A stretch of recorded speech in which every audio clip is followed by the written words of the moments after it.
She was on the roof when her foot went through it. Not a stumble, not a slip.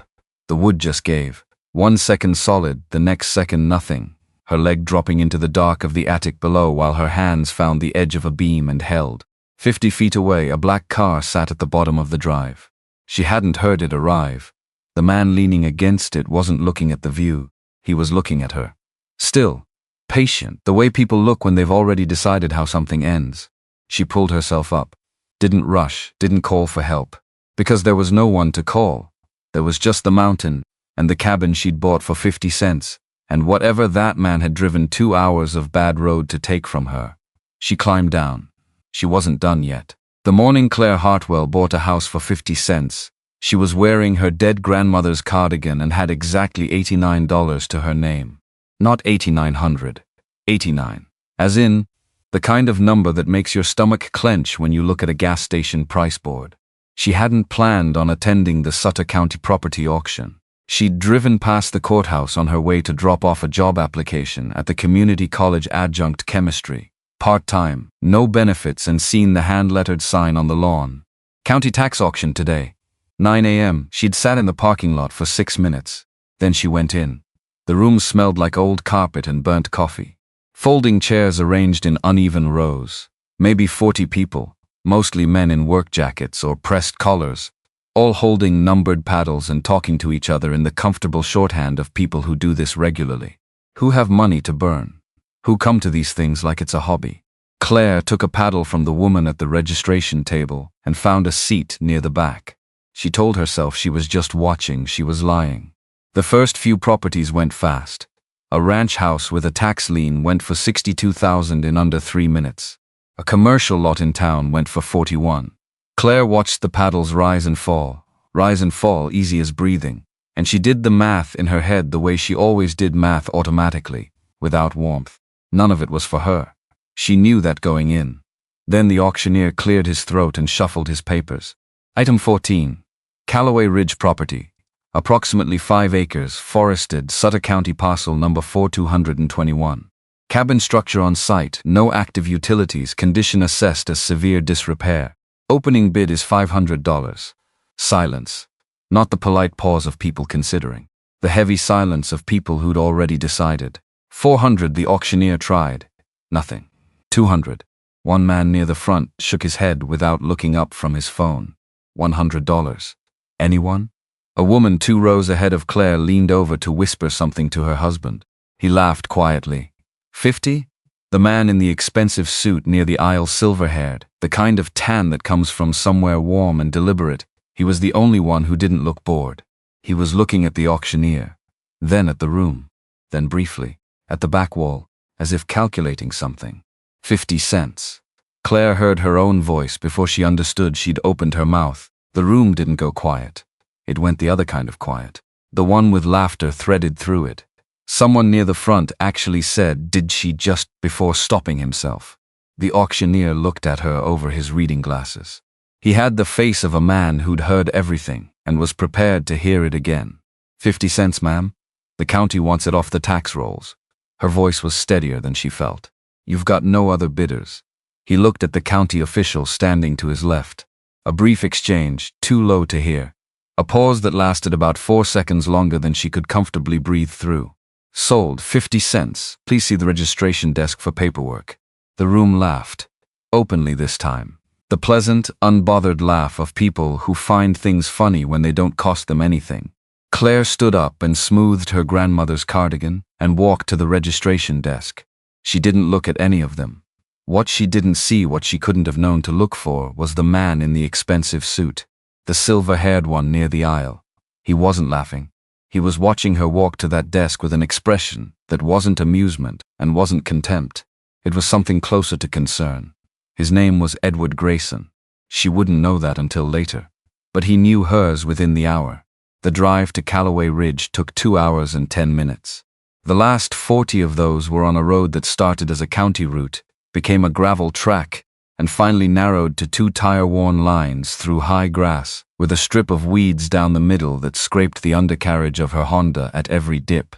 Her GPS lost signal somewhere around the 3rd mile of gravel. She navigated by the hand-drawn map the county clerk had sketched for her on the back of a deed receipt.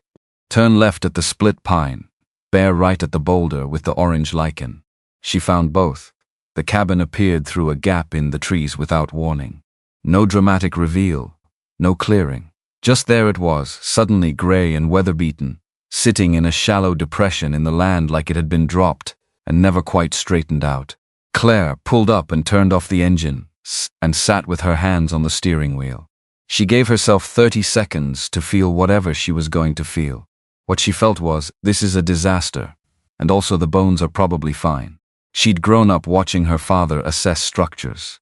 He was a carpenter, not an architect, but he had the eye for it, that ability to look at something run down and see through the surface to what held it up.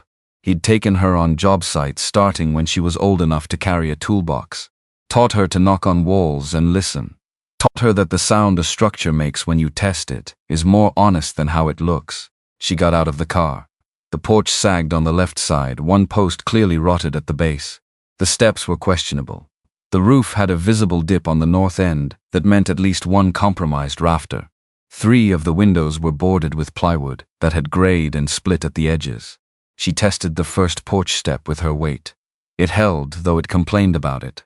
The front door lock was original iron hardware, the kind you don't find in hardware stores anymore. The key the clerk had given her was a match old, heavy, worn, smooth at the bow. It turned with resistance and then, after a moment, gave way. Inside smelled like time. Dust, old wood, something faintly mineral like stone after rain. She stood in the doorway and waited for her eyes to adjust. The main room was larger than the exterior suggested, maybe 20 feet across, with a stone fireplace anchoring the far wall and a wood-burning stove in the kitchen corner. Built-in shelves on 2 walls, a handmade table shoved against the window. The floors were hardwood under the grime. She could see it in the corners where the dust hadn't settled as thick. She walked to the nearest interior wall and knocked. Solid, clear right. She knocked on the next one. Same. The framing was old-growth timber, the kind that doesn't flex. The kind they don't cut anymore, because the trees that produced it took a century to reach that density. Whatever had failed here was surface cosmetic, fixable, not structural. She let herself breathe. Then she found the bedroom. It was small, a single window facing east, light coming in at a low angle. Built-in shelves along one wall, a metal bed frame with no mattress. And on the windowsill, something she almost missed, letters carved into the wood, careful and deliberate. WC 1967. She ran her thumb over the cuts, clean lines. Someone had taken their time. She didn't know yet what those initials meant. She just knew they meant something. A person had lived here. A person who cared enough to leave a mark. She took out her phone, no signal, which she'd expected, and photographed the carving anyway. Then she went back to the main room and started making a list. Roof repair, north end minimum, full assessment needed. Porch post replacement, window resealing. Chimney inspection before any fire use. Water source, she'd need to find it, test it. Outhouse viability. Floor condition under the grime. She wrote for 20 minutes. The list was long. She didn't find it discouraging. She found it clarifying. There was something she hadn't felt in a long time, not since before the marriage started eroding. Somewhere around year 4 or 5, when she'd stopped being a person who did things and started being a person who managed other people's reactions to things. The sensation of looking at a problem and knowing, with the kind of certainty that doesn't require reassurance, that she could work through it, one item at a time. Ruth Alderman arrived the following morning in a truck that had to be 20 years old, mud on the running boards, a metal toolbox in the bed. She didn't knock, she just drove up and stopped and waited. Claire came outside with a mug of camp stove coffee and looked at her. She was maybe 68, gray hair pulled back practically. The kind of face that had done a lot of weather in its time and wasn't apologizing for any of it. "I'm Ruth Alderman," she said. "I've got the property about a mile east. My family had this land before the mining company bought it out in the 30s. I've been driving past your driveway for 2 years, hoping somebody would finally come up it." She didn't explain what she'd been hoping for. She just said it as a fact. "Claire Hartwell," Claire said. Ruth nodded once, like that settled something. "I'll come back Thursday. I've got lumber from a shed I'm tearing down. Your porch post needs replacing." She left without waiting for an answer. Claire stood on the saggy porch and watched the truck back down the drive. She hadn't asked Ruth for help. Ruth hadn't offered it in a way that required accepting. It had been stated as a future event, which was a whole different thing, which somehow made it easier. The letter from Heritage Mining arrived 3 days after she signed the property paperwork. She found it in the rural mailbox at the end of the drive, wedged between an outdated phone book and a sale circular for a grocery store 2 towns over. The envelope was good quality, cream-colored, her name spelled correctly, which meant someone had looked it up. She read it standing at the mailbox, polite language, professional tone. Heritage Mining Corporation expressed interest in properties in the Calloway Ridge area. If she was open to discussing acquisition opportunities, a representative would be happy to meet at her convenience. She folded it and put it in her pocket. She wasn't ready to lose anything else. Not yet. Not this. She went back up the drive. She didn't understand yet what the letter meant. She only understood the feeling it gave her, a low-grade alertness, like the change in air pressure before a storm you can't see yet. She'd been a chemistry teacher for 10 years. She knew that feeling. It meant a reaction had already started. You just didn't know the products yet. The first week was mostly roof and water. She borrowed a ladder from Ruth, who brought it Thursday along with the promised lumber, spent 2 hours helping replace the porch post without comment, and then left as directly as she'd arrived. Claire spent 3 days on the roof in sections, replacing the worst shingles, identifying the rafters that needed sistering, covering the entire north slope in heavy-gauge tarp as a stopgap while she planned the full repair. She tested the creek that ran 200 yards behind the cabin. Clear water, moving over smooth granite, cold enough to numb her hand in 30 seconds. She collected samples in clean containers she'd brought from the city, the habit of a chemistry teacher who'd spent a decade explaining to teenagers why you never assume water is safe. She ran field tests for pH turbidity coliform indicators. The water was fine. Better than fine, actually. Cleaner than what came out of the tap at her last apartment. She found the outhouse behind a screen of overgrown brush and assessed it with the measured optimism of someone who didn't have many alternatives. The structure was questionable but not collapsed. The seat was original wood, which she replaced. The pit had depth remaining. It would do. Each evening she sat at the handmade table with her camp lantern and her notebook and wrote down what she'd done and what needed doing next. It wasn't a journal. It wasn't emotional processing. It was a system. She'd always worked in systems. Garrett had called it rigid. He'd said it like it was a character flaw. The way he said most things about her with a tone that suggested the observation was for her own good. She'd stopped arguing by year 3. Stopped explaining by year 5. By year 8 she'd stopped having opinions that she shared out loud at all, except in the classroom, where she was the one setting the terms, and nobody got to tell her that her methods were too much. The cabin didn't ask her to be less of anything. That was the thing about it. The cabin just sat there being a problem to be solved. It didn't have feelings about her approach. She found the loose floorboard on a Tuesday evening, 7 days after moving in. She'd been moving the heavy cabinet in the bedroom, maneuvering it 6 inches to the left to better access the window she was resealing, when she felt the floor give under the cabinet's foot in a way. That was different from the general give of old wood. Not the flex of age and humidity. The distinct purposeful shift of something hinged. She moved the cabinet entirely, knocked on the floor, listened. Different, hollow in a way that wasn't accidental. She worked her fingers under the edge of a board, no visible seam. The cut was tight and deliberate, the kind of joint a careful person makes when they want something to be there, but not be found casually. It took a flat-head screwdriver and some patient pressure before the board lifted. Clean underneath, someone had sealed it. Inside the space below, maybe 18 inches deep, dry as paper, was a metal box. The kind with a rubber gasket around the lid. The kind you'd put documents in if you were serious about them surviving. She sat back on her heels and looked at it for a moment. Then she lifted it out. It wasn't heavy, lighter than she expected. She carried it to the table and set it under the lamp. The latch was a simple compression clip. No lock, which either meant it hadn't needed one, or whoever hid it thought the hiding was enough. She opened it. Maps. Hand-drawn on drafting paper, the kind she recognized from old engineering documents, precise lines, contour intervals marked in a neat decimal system, scale noted in the lower right corner of each sheet, multiple overlapping surveys of the same terrain marked with small symbols that repeated in a pattern. Rock samples. individually wrapped in cloth, each one labeled in pencil with coordinates and a date. She unwrapped one dense, grayish-white stone with a metallic luster that caught the lamplight in a way she recognized immediately. Silver ore, high grade from the visual density of the metallic content. She set it down carefully. There were documents underneath the samples. Forms typed on paper that had yellowed at the edges but remained legible. She read the header of the first one: Mineral Claim Certificate Prepared. Prepared, not filed. She checked the signature line. Sign dated. But the filing notation column was blank. And at the bottom of the box, a journal. Brown leather cover, worn at the corners, with an imprint on the front W. C pressed into the hide, simple and permanent. The same initials as the windowsill. She opened to the first page. The handwriting was precise and slightly left-leaning. The hand of someone trained in technical notation but writing informally. The first line read, "If this journal is being read by someone I don't know, then either I failed at something or I finally got the timing right." She sat down. Outside, the wind was moving through the trees in a long, slow pulse. The creak was audible from the open window.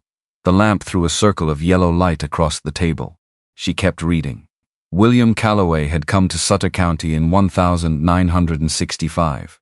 He was a geologist trained formally, then employed in the family business, a mining consortium called Calloway Ridge Operations based out of Sacramento. 3 generations, his grandfather's company, his father's inheritance, and then his. The early journal entries were technical. Survey notes, essentially logging data about geological formations, noting the presence of quartz veins, measuring the angle of mineral deposits, recording the output of core samples. He knew what he was looking at. He was good at it. By 1966, the entries had shifted. He'd confirmed what the geology had suggested. Significant silver deposits distributed across the ridge, in concentrations that made commercial extraction viable. More than viable, substantial. But there was a problem. The problem had a name: Northwest Mining Corporation.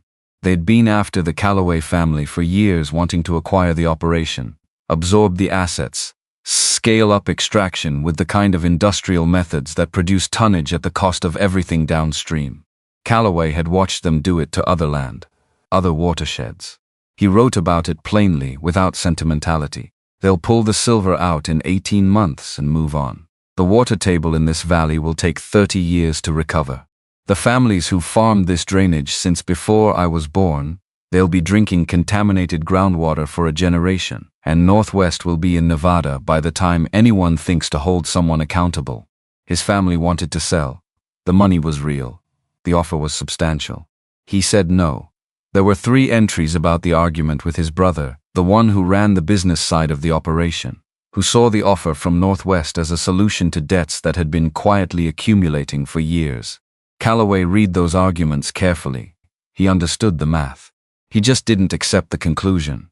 In January of 1968, he'd been served with legal notice by Northwest's attorneys. If he didn't file his mineral claims through standard channels within 90 days, or sell his documentation, the claims would be treated as abandoned and the company would pursue their own filings on the adjacent parcels. He didn't file. He didn't sell. He hid everything in the floor of a cabin he'd bought in the mountains and wrote about it in a journal that he sealed in a box and trusted to whatever came next. I know this is not a permanent solution. I know the land will still be here when I'm not, and so will the people who want it. What I'm doing isn't stopping anything. It's slowing it down long enough for someone better positioned to make a different decision. She read that sentence 3 times. It was past midnight when she closed the journal and put it back in the box. She didn't move the box back under the floor. She set it on the shelf above the bed where she could see it. She lay down on her sleeping bag and looked at the ceiling. Her mind was running the numbers, the ore samples, the density of metallic content visible to the naked eye. 50 years of silver prices moving in only one direction. Legal claims that hadn't been filed, which meant they hadn't been abandoned. Either they existed in a kind of suspended state, documented and legitimate but unrecorded. And a company that had been watching this property for decades. That letter in her pocket, 3 days after she signed. She thought about the man in the expensive suit at the auction. The one who hadn't laughed. The one who'd been watching the room, the way you watch a chessboard when someone makes an unexpected move. She didn't know his name yet. But she understood now that her 50-cent cabin had not been empty. It had been waiting. She drove into town the next morning, which meant a 40-minute trip on bad road followed by 20 minutes on the county highway. The nearest town was Barlow Flats, not a tourist stop, not a charming small community, just a working town that had shrunk over the years as the economy shifted and the young people left for Sacramento or Portland or anywhere with faster internet. The library was open, small, tidy, run by a woman named Dee Dee who had the efficient manner of someone who has organized the same space for 30 years and knows where everything is. Claire asked about historical property records and local mining history. Dee Dee led her to a back section without comment and pointed to 3 archive boxes on a low shelf, then left her to it. She was there for 2.5 hours. The newspaper archives from 1965 had a brief item about Calloway purchasing the property on Calloway Ridge, a paragraph, the kind of notice a local paper runs about anyone new settling in the area. The photograph that accompanied it was small and slightly blurry from age, but legible. A lean man, maybe 40, a serious face, the kind of gray that comes early. She read the caption twice. William Calloway, formerly of Sacramento, now residing in Barlow Flats and vicinity. There were follow-up items over the next 2 years. A mention of his attendance at a county environmental hearing. A letter to the editor opposing a mining permit on a neighboring parcel signed W. Calloway. A brief note in a 1967 issue that he'd been seen surveying on the upper ridge. Then nothing. The last reference she found was from 1970. A small notice in the records section. The Calloway property on Calloway Ridge had passed to tax delinquent status, with the county assuming stewardship pending resolution. No obituary, no announcement. He'd simply stopped being documented. She made copies of everything and drove home. Earl Briggs ran the hardware store at the edge of town. She'd stopped in twice for supplies, roof cement, sandpaper, a replacement hinge, and he'd been helpful in the way of someone who was genuinely interested, rather than performing interest for a sale. On her third visit, she asked him about Calloway. He leaned on the counter and thought for a moment. William Calloway. Yeah, smart man. Kept to himself, but he'd talk to you if you asked him something real. He paused. Northwest Mining's people came around asking after him in 68, 69. Asking where he'd gone, who he'd been talking to. He didn't have many friends in Barlow Flats, but the friends he did have, none of them said a word. What happened to him? Earl shrugged, the honest kind of shrug, not the evasive kind. Nobody knows for certain. Most people figure he went somewhere else and started over. Some people think he didn't make it out of the winter of 69. He picked up a bolt and set it back down. He used to come in here and buy supplies for that cabin. Never bought much at once. Said a man who buys in bulk is a man who stopped paying attention to what he actually needs. She thought about that on the drive home. A man who'd paid attention to what he actually needed and walked away from everything he didn't or couldn't live with. She understood that impulse better than she would have admitted to Earl. The mug on the passenger seat had gone cold an hour ago. She drank it anyway. She spent that evening with the mineral claim documents spread across the table. She had the background to read them not as a lawyer, but as a scientist who understood the technical language of geological assessment and had spent 2 hours in the library reading about California mineral rights law on her phone in the parking lot before the signal got spotty again. The claims were legitimate. The documentation was thorough, more thorough than most professional geological surveys produced. The ore samples were properly catalogued. The survey methodology was sound. Calloway had known what he was doing. What he hadn't done was file. And because he hadn't filed, the claims existed in a legal no man's land.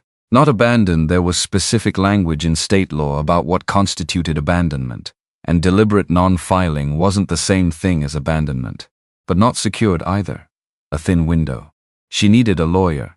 She needed $12,000 she didn't have. She needed to understand why Edward Grayson, she'd found his name by calling the county recorder's office and asking who had inquired about the Calloway Ridge parcel in the past 5 years, had looked at her from across an auction room with something that was not amusement. She needed at minimum to not be impulsive about any of this. She closed the documents and stacked them carefully and put them back in the box.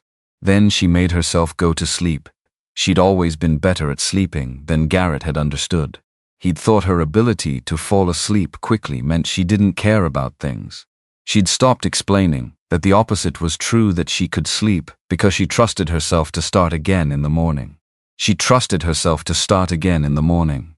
The next week was good in the way that hard physical work is good. It clears out space that anxiety would otherwise fill. She rebuilt the north end of the roof properly this time, not a patch, but a real repair. She replaced 4 window panes. She got a fire going in the wood stove for the first time, and stood back and watched for smoke coming from the walls and smelled for anything wrong in the chimney draft. Nothing wrong. She sat by the stove that first night with the lamp low and the journal open. She'd been reading through it in sections, not rushing. Calloway had written the way he thought, methodically, circling back to things he hadn't resolved, returning to the same ideas from different angles. He'd written a lot about the people downstream, not abstractly, specifically, the Alderman family who'd farmed in the valley since 1887. A man named Briggs, whose grandfather had built the hardware store. 3 or 4 other families whose names she recognized from mailboxes she'd passed on the county road. He'd known them. Not well, he wasn't a man who made easy friendships, but he'd known who they were and what their land meant to them, and what would happen to it if the watershed was compromised. She thought about Ruth Alderman, who drove past her driveway for 2 years and waited. She thought about Earl Briggs, who said Calloway's friends didn't say a word to Northwest's people. She thought about the letter in her kitchen drawer. Heritage Mining Corporation, which she had since looked up, which was, as it turned out, the corporate successor to Northwest Mining Corporation, through 2 mergers and a name change over 50 years. Same company, different letterhead. She closed the journal. She went outside and stood on the porch in the cold air. The stars here were different from the city, not more of them, but more visible, the way a quiet room lets you hear things that traffic covered. She could see the ridgeline against the dark sky, the tree line ragged and close. She'd bought a worthless pile of rotting timber. That's what the man in the expensive suit had been expecting. A woman who'd made a desperate bid out of nowhere and would be gone by winter. He'd miscalculated something. She wasn't sure yet exactly what she was going to do about William Calloway's documentation, or about heritage mining, or about the $12,000 she didn't have and would need. She wasn't going to make those decisions standing on a porch at 11 at night without enough information. But she picked up the chisel she'd left on the railing and turned it over in her hand. She'd go back inside. She'd make another list. She'd wake up in the morning and start from wherever she was. That was the plan. That had always been the plan. She just hadn't had a place to execute it from until now. The cabin was cold and quiet and needed work and was entirely hers, not borrowed, not held at someone else's discretion, not subject to revision based on how she made someone feel on a given Tuesday. She went back inside. She closed the door, and somewhere in Barlow Flats, in an office she hadn't visited yet, a man named Edward Grayson looked at a report on his desk that had her name on it and considered his next move. He'd been patient for 50 years. He could be patient a little longer. He just hadn't counted on her. 3 weeks after moving into the cabin, Claire drove into Barlow Flats with a folder of documents and a list of questions, and approximately no idea what she was walking into. Beverly Lowe's office was above the insurance agency on Main Street. 2nd floor. A hand-lettered sign on the door that said environmental law in plain black letters. No flourishes. The kind of sign that says, I don't need to impress you. The work speaks. Beverly was 55. Gray hair she didn't bother coloring. Reading glasses on a chain. The desk between them was covered in organized stacks that only looked like chaos to someone who didn't know the system. Claire set her folder down. Beverly opened it. Read in silence for 4 minutes, which sounds short. Wasn't. Then she looked up Calloway documentation. Prepared claims never filed. She took off her glasses. Where did you find this? Under the floorboard. In the bedroom. Beverly looked at her for a moment. Of course you did. She put her glasses back on. Filing fees alone run $800 per claim. Environmental survey, expert verification of the geological assessment, title research, legal hours, you're looking at $12,000 minimum. Conservative, I know. Do you have that? Beverly set down the folder. Then we work with what you do have. She tapped the edge of the nearest map, which frankly is more than most people walk in here with. This documentation is extraordinary.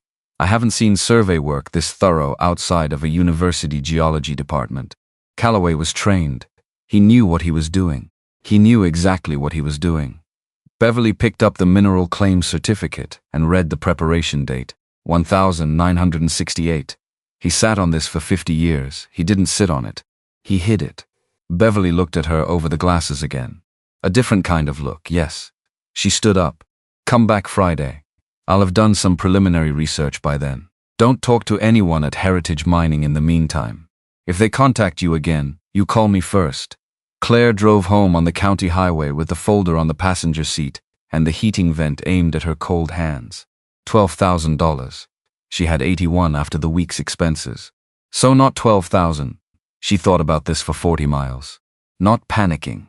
Just running the numbers the way she always ran numbers systematically, without sentiment, looking for the path through. There wasn't an obvious one. Not yet. But there was a Friday. And Beverly Lowe.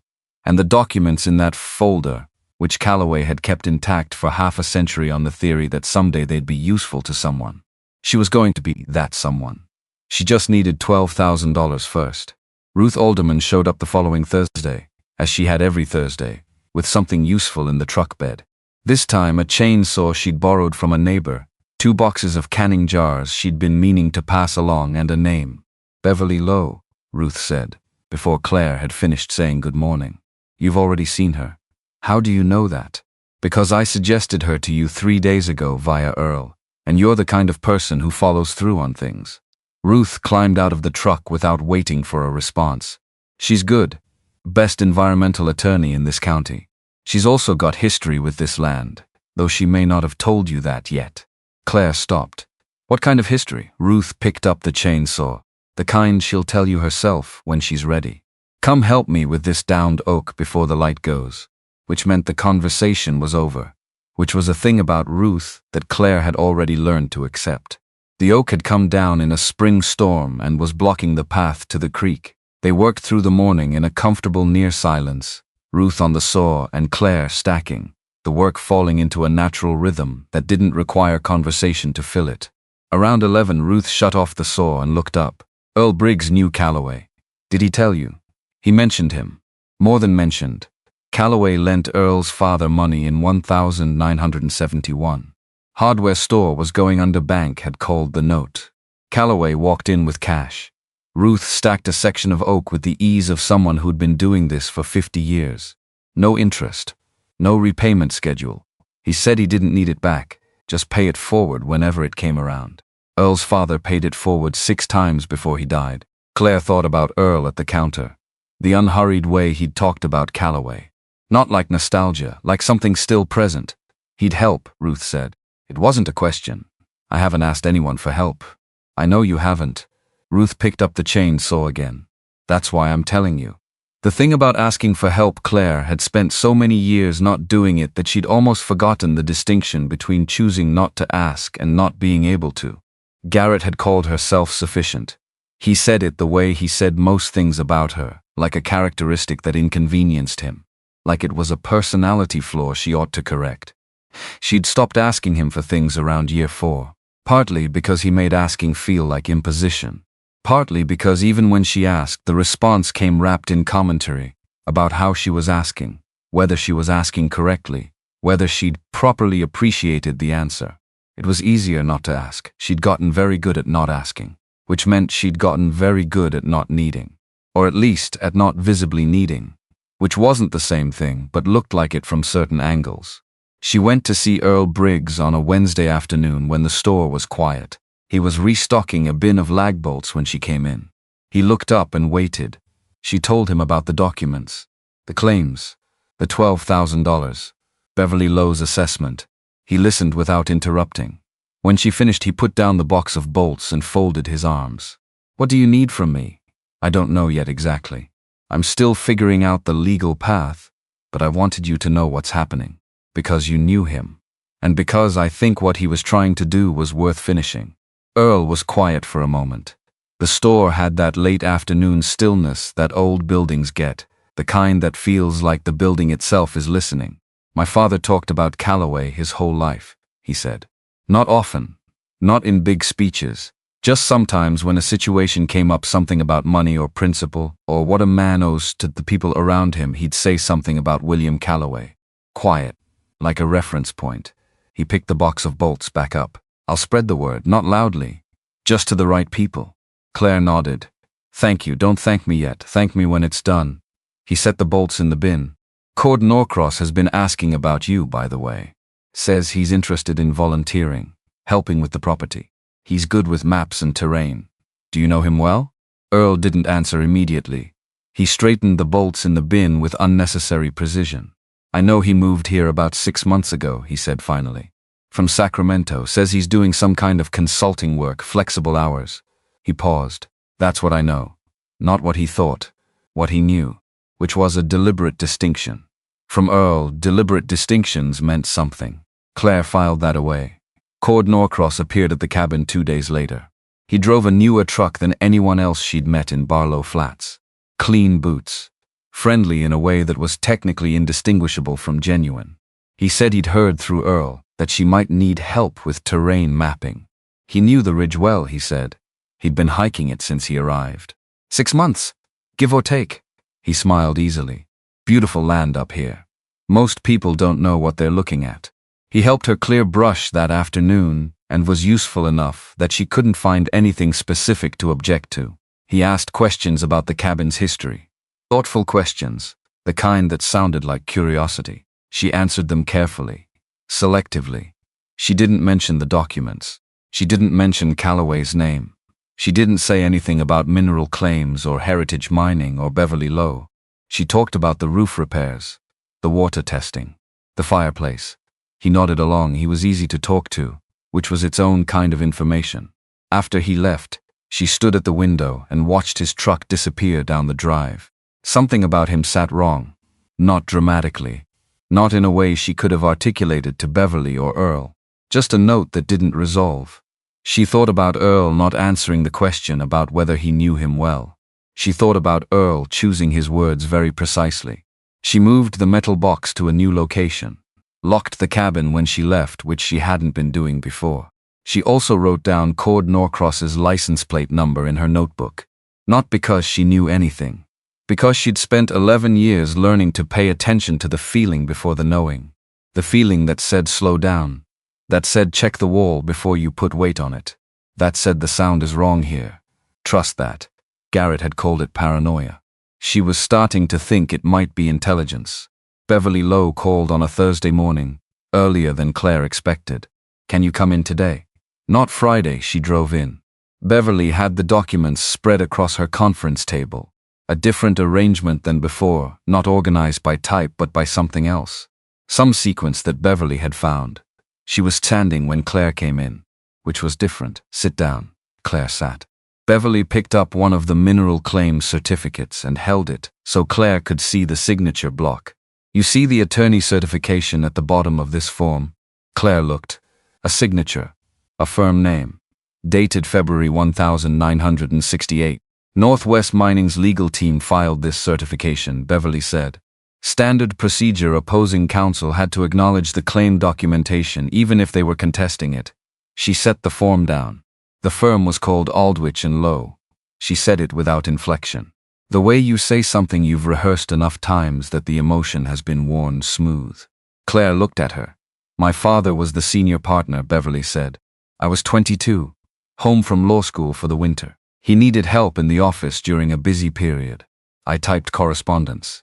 She picked up a different document, including the letters to William Calloway, the ones telling him he had 90 days to file or sell or face forfeiture proceedings. The room was very quiet.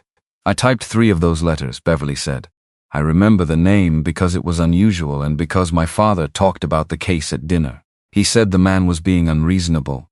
She set the document down with the same deliberate care. My father wasn't a bad person. He was a lawyer doing what his client paid him to do, but he knew the downstream impact. He'd read the same environmental reports Northwest had commissioned. He just believed that economic development outweighed environmental harm, and he was comfortable believing that. She looked at Claire steadily. I have spent 30 years in environmental law, she said. Some of it is genuine conviction, some of it is this. trying to be on the right side of a case that I was on the wrong side of at 22. Claire didn't say anything for a moment. Does it affect how you'd handle this case? Yes, Beverly said. It means I'll work harder on it than any case I've taken in the last decade. I'll also be completely transparent with you about every decision, every risk, every option. If that's a problem, tell me now. It wasn't a problem. It was, if anything, the most honest thing anyone had said to her in years. No retainer, Beverly said, not yet. Let me do the preliminary filing research first. If we have a viable path, and I think we do, we'll talk about costs and how to manage them. Claire drove home in the long light of late afternoon, the mountains going gold on the west-facing slopes. She thought about the man who'd written those letters he never answered, who'd understood exactly what he was up against, who'd hidden everything under the floor and walked away into the kind of uncertainty that doesn't have a reassuring end, who'd trusted whoever came next. She rolled her window down. Cold air, juniper, the smell of granite after sun. She drove the rest of the way home with her arm out the window. The video was in the hummock. That's how she thought of it afterward, not as a discovery, but as a delivery, like it had been addressed to her, and she'd simply been slow to check the mailbox. She'd found the entrance by accident. She'd been following the property line along the east-facing slope, one morning documenting the boundary markers, something Beverly had asked her to do when her foot went through a mat of compressed dead grass into a hollow underneath. Not a hole, a step. She cleared the grass away, a low door, horizontal, not vertical, set into the slope at ground level, framed in timber that had grayed but held. A simple iron latch, the same style as the cabin door. It opened inside, enough space to sit upright dry. The slope protected it from rain, and the orientation kept it out of the worst of the wind. Someone had lined the back wall with flat stones to prevent ground moisture from wicking in, and wedged into a crevice between two of those stones, a metal container, smaller than a shoebox, sealed with rubber gasket tape that had aged but not cracked. Inside, a video camera, the handheld kind from the mid-90s, heavier and bulkier than anything made now, and 3 tapes in plastic cases labeled in Calloway's handwriting. Documentation Part 1, Documentation Part 2. Personal statement. She sat in the hummock with her knees pulled up and held the camera in both hands. Her heart was doing something irregular, not from fear, from recognition, the particular feeling of understanding something that has been true for a while, but that you've only just caught up to. He'd known. Not who specifically, not her, but he'd known someone would come eventually if he left enough to find. And he'd prepared for it the way a scientist prepares for an experiment, with rigor, with documentation, with the understanding that the method has to survive the absence of its author. She carried everything back to the cabin. She had a small generator she used for charging equipment when the solar panel wasn't enough. She dug out the adapter cable Beverly had mentioned might be needed for older camera formats. She'd bought one at the electronics store in town 2 weeks ago, on a hunch she hadn't quite articulated to herself at the time. It fit. The camera's battery was dead. Of course it was. It was 30 years old. She ran it on the cable. The tape mechanism worked. She heard it engage, this small mechanical miracle, the gears doing what gears do when someone builds them right. She pressed play, static. Then image: a man sat in the main room of the cabin, the same table where she ate her meals, the same window behind him, boarded then, evening light around the edges of the plywood. He was younger than she'd imagined, maybe 46. Lean face, deep-set eyes, the gray at his temples more pronounced than in the newspaper photo from 1965. He sat with the posture of someone who was used to being precise about things. He looked at the camera without preamble. If you're watching this, you found my work, and you're still here. A pause. Not dramatic. Just the pause of someone who chooses their words. That tells me enough. He explained the documentation. Methodically, without condescension, the way a good teacher explains, assuming intelligence without assuming prior knowledge. He walked through the mineral survey methodology, the claim certification process, the legal basis for unfiled but documented claims under California mineral rights law, as it stood in 1994, when he'd recorded this. He was thorough in the way of someone who understood he couldn't answer questions. The first tape was entirely technical. She took notes in her notebook, cross-referencing with the documents she already had. The second tape was about the land itself, the watershed. The 3 communities downstream whose water sources ran through the mineral-bearing geology. He named them. He described what extraction by industrial methods would do to each one over a 10-year period. He cited studies. He was calm and factual and devastating. And then the 3rd tape. He looked at the camera differently on the 3rd tape. Still precise. Still contained. But something under the surface that hadn't been visible before. I didn't file because I couldn't trust who would come after me, he said. The people who wanted this land, they would have found a way to challenge the claims, to tie it up in litigation, to outlast anyone who didn't have corporate resources behind them. A beat. I thought for a long time that was cowardice, not filing. Walking away and leaving it hidden, he paused. I've decided it wasn't. I've decided it was the only way to give it a chance of surviving long enough for someone to use it properly. He looked directly at the lens. I'm trusting you now. Don't make me wrong. Claire sat with the camera in her lap after the tape ended and the screen went to static. The lamp was the only light. The fire had burned low. Outside, the wind moved through the trees in long, slow passes. She thought about trust. The specific kind he was describing, not trust in a person you know, but trust in the concept of a person. A future person. A stranger you're betting on, because the alternative is betting on nothing at all. She thought about what it cost to make that bet. To hide everything you'd worked for and walk away from it and believe, without evidence, that someone would eventually come along who'd know what to do. She rewound to the last section of the 3rd tape and watched it again. Don't make me wrong, not a request, not exactly. More like a transfer of responsibility. Here, this is yours now. Do something with it. She closed the camera's screen. She added 4 pages to her notebook. She went to bed at midnight and slept without difficulty, which surprised her and then didn't. The call came on a Tuesday. She almost didn't answer. Unknown number, Sacramento area code. She was in the middle of applying roof sealant to the north chimney flashing and her hands were a mess. She answered anyway. Claire, not a question. Familiar, which was a performance. It's Garrett. She didn't say anything. I heard you're living in some cabin up in the mountains. He had the voice she remembered from the early years, warm, slightly concerned, the version he produced when he wanted something and hadn't decided yet how to ask for it. Without electricity, without running water.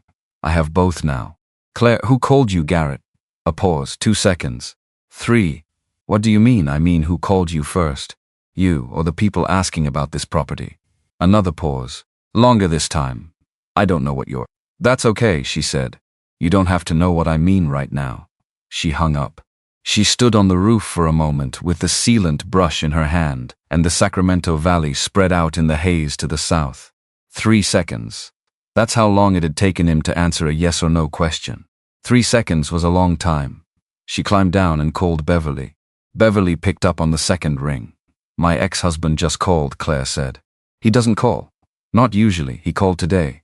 When did Heritage last contact you? Letter 3 weeks ago. Nothing since. They're building something, Beverly said. Not alarmed. Analytical. I'll start looking at property law related to your divorce settlement finalization. If the cabin purchase was close to the end of the settlement period, it was 2 weeks after the final decree, then we're probably fine.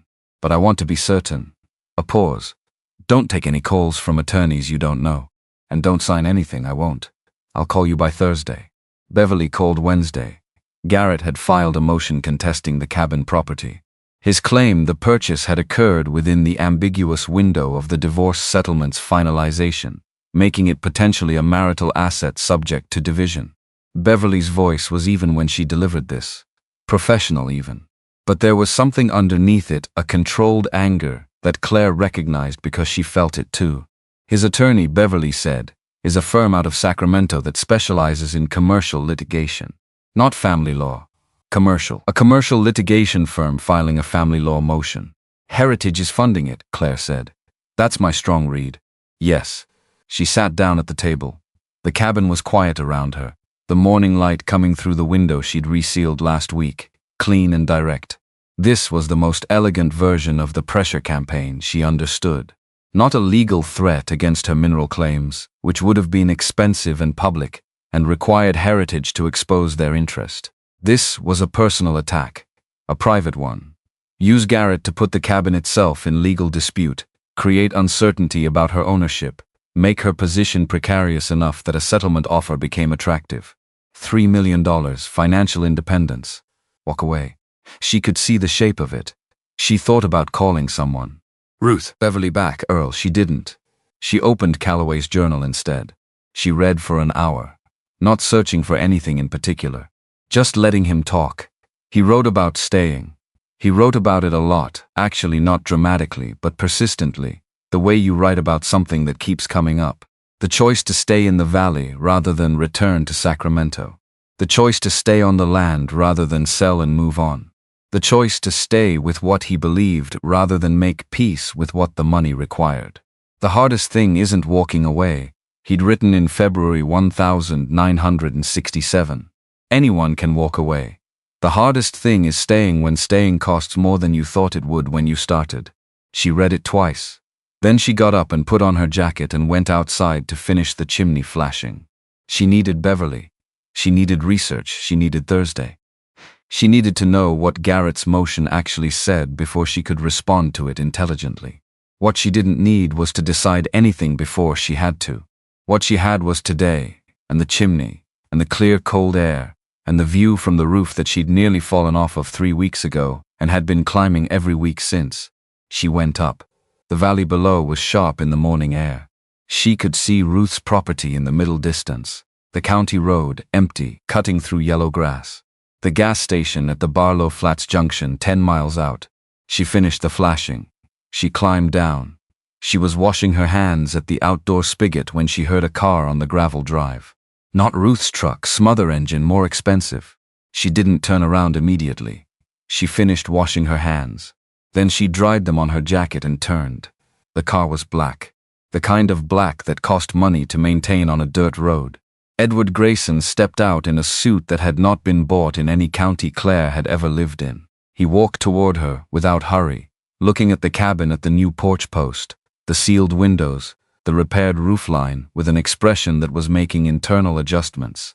"Miss Hartwell," he said, "you've done remarkable work with this property." "Mr. Grayson." He'd expected her to know his name. She could see at the slight recalibration when she said it without hesitation, without the performance of surprise. "I hoped we might speak candidly." "Then speak." He gestured toward the cabin. "May we sit? We can stand a beat." He adjusted again. "Very well." He reached into his jacket and removed an envelope. Set it on the outdoor table she'd built last week from salvaged planks.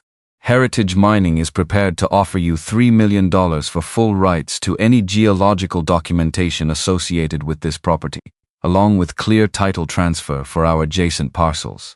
$3 million. She looked at the envelope, not touching it, just looked. $3 million was not nothing. $3 million was what? Financial security for the rest of her life. No more calculating whether she could afford sealant and groceries in the same week. No more sleeping bag on the cabin floor until she could save for a mattress. Garrett's attorney. Beverly's $12,000. The filing fees she didn't have. All of it gone. One signature. She looked at the envelope for long enough that Grayson thought she was considering it. She wasn't. She was just being honest with herself about what it would have felt like 4 months ago. Before she'd spent 72 days repairing a cabin with her own hands and reading a dead man's journal by lamplight and learning what it felt like to trust her own judgment again. She pushed the envelope back across the table. "No." Grayson's expression didn't change dramatically, but something behind it did. "Miss Hartwell, I want to be straightforward with you. Heritage has been patient about this property for a very long time. We have resources for litigation that your position doesn't match. And your personal situation," a slight pause, "is complicated at the moment. Is that a reference to the motion my ex-husband filed yesterday?" He didn't answer. Which was an answer, Mr. Grayson. She picked up her work gloves from the table. "You've been waiting for 50 years. Whatever you've been waiting for isn't here." He stood at her outdoor table for a moment. Then he picked up the envelope and put it back in his jacket. "We'll speak again," he said. He walked to his car. Clean boots on her gravel. She watched him drive away.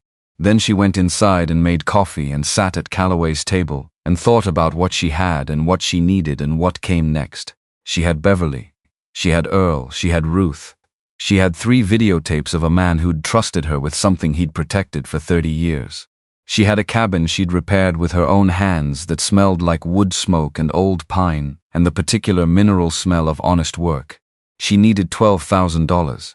She needed Thursday. She needed to find out what Cord Norcross was actually doing on her property. And she needed to understand why, when she'd pushed that envelope back across the table, her hands had not shaken at all. Not even a little. She hadn't expected that. She sat with it for a while, that steadiness, turned it over, examined it the way she'd examine anything worth understanding. It didn't feel like courage. It felt more ordinary than that. More like recognition.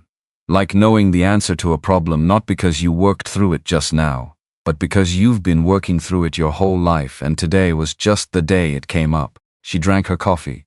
She added 3 pages to her notebook. She did not think about Garrett. She thought about Calloway, sitting at this same table in 1968, looking at the same window, deciding. She thought about what it costs to stay, and she thought that the cost was real. The cost was significant.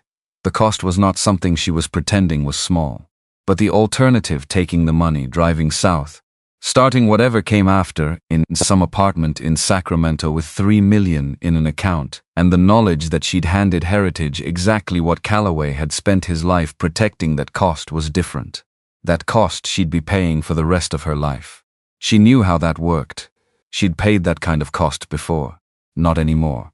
Earl Briggs showed up at 7 in the morning without calling first. That was the first sign something was wrong. Earl was a man of established habits. He came on Wednesdays when he had surplus stock to drop off. He called before visiting. He did not appear unannounced at 7 in the morning, with his truck parked at an angle that suggested he'd pulled in fast. Claire opened the door before he knocked. He stood on the porch with his hands in his jacket pockets and looked at her the way a man looks at someone when he's working out how to say a thing he should have said sooner. Cord Norcross, he said. His mother's maiden name is Grayson, Edward's niece. Claire stood in the doorway. She didn't say anything, because she was running backward through every conversation. Every question Cord had asked about the cabin's history. Every time he'd stood near the document box and not touched it, which she'd read as respect, which she now understood differently. Every afternoon he'd spent on her property with his clean boots and his easy smile and his questions that sounded like curiosity. She'd liked him. That was the thing, not romantically.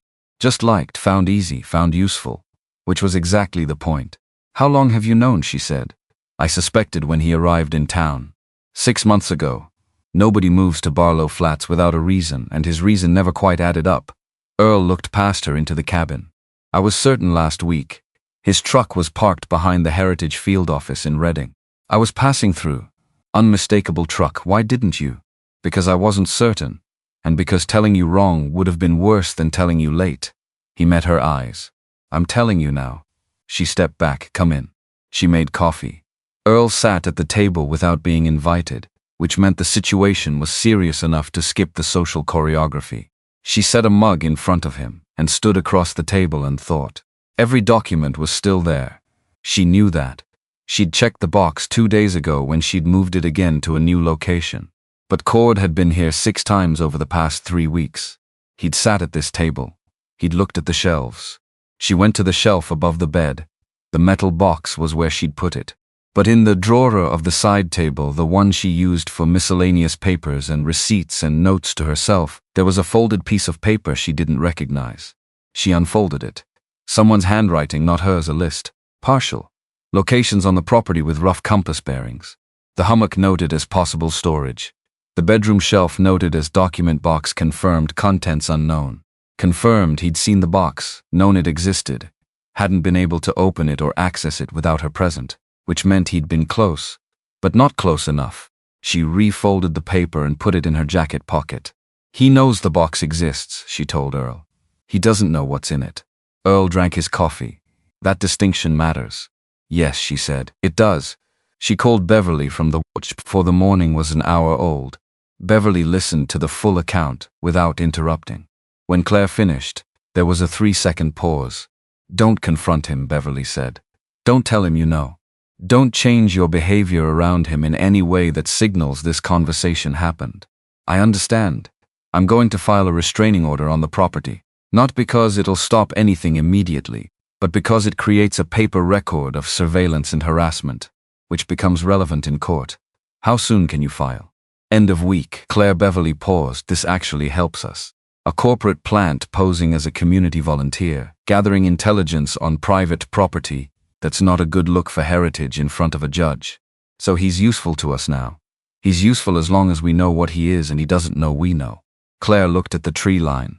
The morning light was still low, hitting the eastern slope sideways, the pines throwing long shadows across the clearing. How are we doing on the coordinate discrepancy? She asked. Another pause. Longer. I was going to call you today about that. Beverly had found it 2 days earlier. She'd been going through Calloway's documentation for the 4th time, cross-referencing the survey coordinates with current topographic maps, when she'd noticed what had initially looked like a transcription error. The numbers didn't match the descriptions. Not slightly. Systematically. Every coordinate in Calloway's documentation was shifted. Not randomly. By a consistent offset different for each site, but calculated. Deliberate. A code, not encryption, not anything requiring a key. Just a second layer of reading that only worked if you knew the land itself. If you could look at a coordinate, and then look at Calloway's written description of the terrain, the rock formations, the water features, the slope angles, and understand that the coordinate was a gesture toward a location, not a precise address. A gesture that only resolved if you were standing in the landscape and could see what he was pointing at. Claire had understood it immediately when Beverly described it. He built it for someone who lived there, Beverly said. Someone who knew the ridge by walking it. Heritage has been looking in the wrong places. For 50 years. Their geological surveys are based on his documentation, which they've had partial copies of since at least the late 90s. But they've been reading the coordinates as literal. They've been looking at the wrong hillsides. Claire thought about the mornings she'd spent on the east-facing slope, mapping the property boundary, walking the same ground over and over until she knew it the way she knew the layout of the cabin. She knew where the real deposits were. She'd been walking past them since the 3rd week. Beverly, she said. I know. We need to file the East Slope claim before they figure out the coding. I'm filing Friday. That's why I was calling. Cord Norcross came by Thursday afternoon. Same friendly manner. Same clean boots. He brought a bag of hardware from Earl's store replacement hinges she'd mentioned needing 2 weeks ago, which meant he'd remembered, which meant he paid attention to details and filed them, which she now understood was professional habit. She thanked him for the hinges. She made him coffee. She talked about the roof repair she was planning for spring, the woodpile, the water table levels in the creek since the recent rain. She did not mention Beverly. She did not mention Friday. She did not look at the drawer where she'd found his note. He stayed an hour and a half. When he left, she stood at the window and watched his truck and wrote down the time in her notebook. After his truck disappeared around the first bend, she went to the drawer, took out the folded note, and locked it in the metal box with Calloway's documents. Evidence. For later. Patience. For now. The Heritage pressure that week arrived in 3 different shapes, which was efficient of them. The first was a formal legal challenge to Beverly's filing preparation. Heritage's attorneys submitted a preemptive objection, citing their historical corporate interests descended from Northwest Mining's 1,968 activities. Beverly had anticipated this and had a response prepared. The second was an anonymous call to the county environmental office reporting potential illegal water diversion on the Calloway Ridge property. An inspector arrived Thursday morning. Claire showed him her creek access setup, her water testing documentation, the properly permitted structures. He left in 40 minutes with nothing to report. The third was a story in the Sutter County Gazette. No byline. The kind of piece that reads like community concern but is constructed like a press release. It described vague worries about outside interests interfering with county mineral development. It didn't name her, it didn't have to. She read it at Earl's counter on Friday morning. Interesting timing, Earl said. Isn't it? He poured her coffee without being asked. Beverly's filing today this morning. He nodded. Good. That was the whole conversation, which was enough. Ruth came by Friday evening with a casserole and a look on her face that meant she'd read the Gazette piece and had thoughts about it that she was choosing not to share because sharing them wouldn't help anything. She put the casserole on the stove and sat down. Claire sat across from her. The lamp was on. Outside, the light was going fast, the sky over the ridge pulling through orange to purple in the way it did out here, without the diffusion of city glow, clean and abrupt. Neither of them said anything for a while. Then Claire said, "Garrett called again." Ruth waited. "His attorney is asking for a deposition about my financial state at the time of the auction, my intentions regarding the property." She looked at the window. "He's building a case that I had prior knowledge of the mineral claims, that the 50-cent bid was strategic rather than desperate. Was it?" "No," a pause. "But I can see how it looks if you arrange the timeline a certain way." Ruth folded her hands on the table. She had working hands, the kind that had been useful their whole lives, and showed it. "Garrett didn't come up with this himself," she said. "No, he's being used." "Does he know that?" Claire thought about it. Honestly, the way she'd been trying to think about Garrett since she'd stopped being angry enough to stop thinking clearly. "I think he knows and doesn't fully know at the same time," she said. "I think they offered him something, money probably, or information about the property's potential value, and he decided it aligned with what he already wanted to believe, that I'd done something calculating, something that proved his version of the marriage, which was that I was always maneuvering, always 3 steps ahead, always too smart in a way that made him feel." She stopped. Ruth looked at her without pressure. "He needed me to be the one who was strategic," Claire said, "because if I wasn't strategic, then he was just a man who made choices and lived with them. And that's harder." Ruth was quiet for a moment. "Calloway's brother was the same way," she said. "My grandmother told me about it. After Calloway left, his brother spent years telling people that William had run because he couldn't handle the business, that he'd been unstable, that the whole thing about ethics and the watershed was a story Calloway told himself to cover up failure." She looked at Claire. "His brother needed William to be broken. Because if William wasn't broken, if he just chose differently, then the brother had to look at what he chose." The casserole was warm on the stove. The lamp threw a circle of yellow across the table between them. "What does Beverly need from you before the hearing?" Ruth asked. "Financial documentation. The timeline of the divorce decree versus the auction purchase.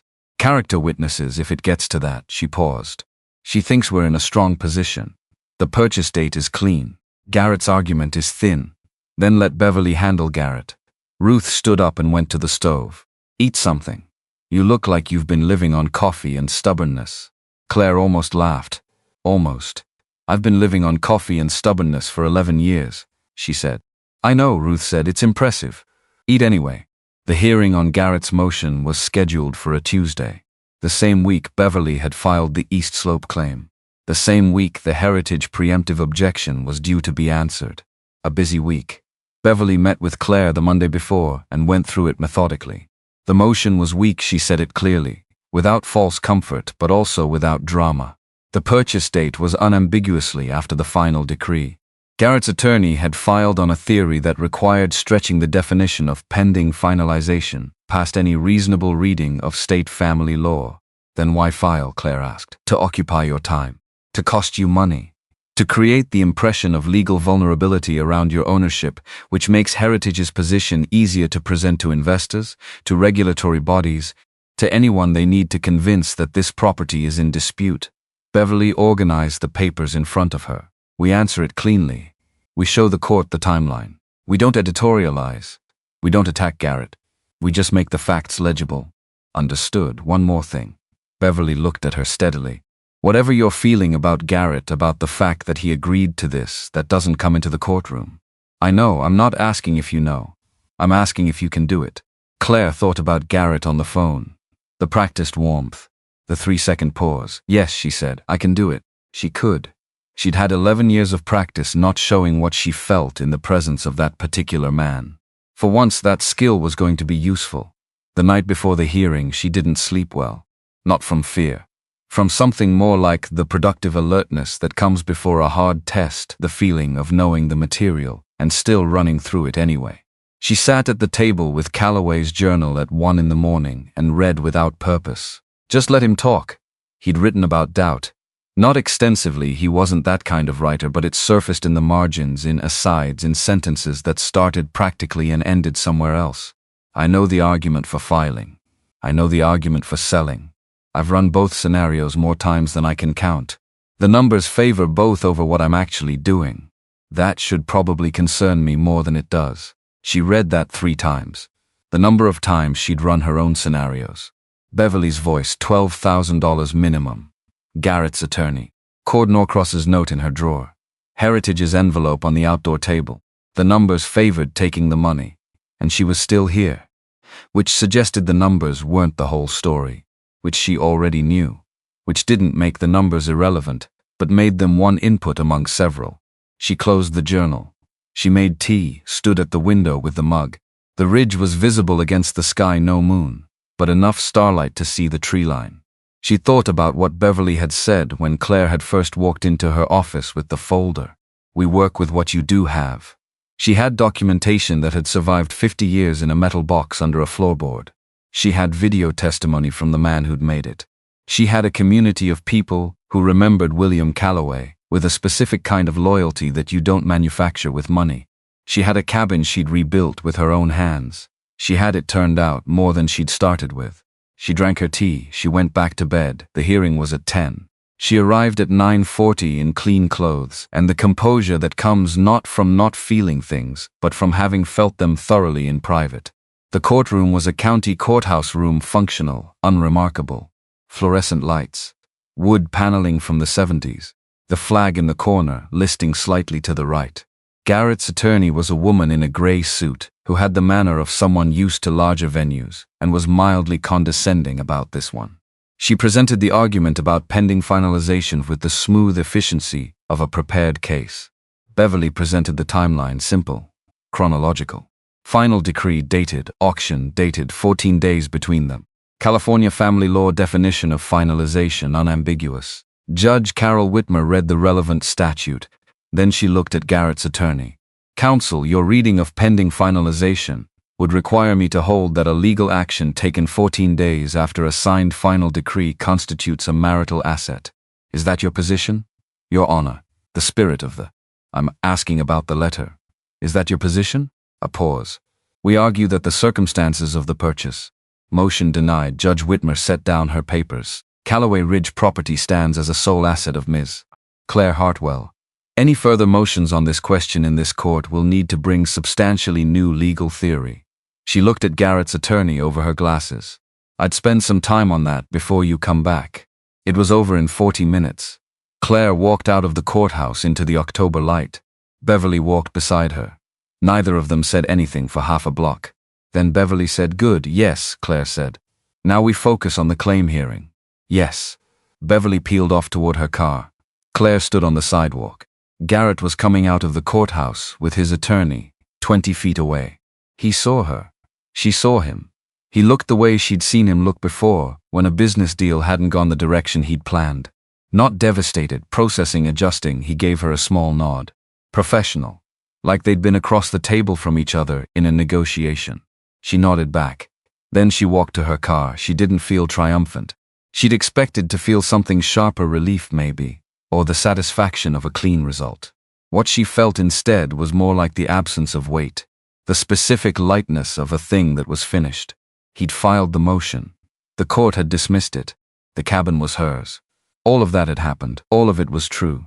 And she had a claim hearing to prepare for, and $12,000 she'd somehow managed to cover through 3 community fundraising contributions, Beverly's deferred fees, and a grant application Ruth had quietly submitted to a county environmental preservation fund 6 weeks ago, without telling Claire, because Ruth was the kind of person who did things and then mentioned them afterward. She sat in her car for a moment. Then she drove to Beverly's office to talk about the claim hearing, which was in 3 weeks, which was the one that mattered. The East Slope claim. The one Calloway had been building toward since 1965. The one Heritage had been looking for in the wrong place for 50 years. Beverly had filed it the previous Friday, and the formal hearing had been scheduled with unexpected speed. Beverly had raised an eyebrow at the speed. Unexpected speed in county proceedings meant someone had applied pressure to accelerate the timeline, which meant Heritage wanted the claim hearing over with quickly, which meant they were worried about what would happen if Claire had more time, which meant Claire needed to use the time she had. The coordinate system was the center of everything. Beverly had hired a geological consultant named Frank Aldridge, 60 years in the field, retired from the State Geological Survey, not cheap even with his reduced fee for cases he found interesting, which this one clearly was. He'd spent 4 days on the ridge with Calloway's documentation and come back with a report that was, in Beverly's word, significant. The deposits Calloway had identified were real, high-grade, distributed across the east slope in a pattern that made extraction technically viable with modern equipment and, crucially, with modern extraction methods that didn't require the watershed destruction that had concerned Calloway in 1968. Frank Aldridge had been very clear about one other thing: heritage mining surveys, filed in support of their own permit applications for the adjacent parcels, had been looking at the wrong locations.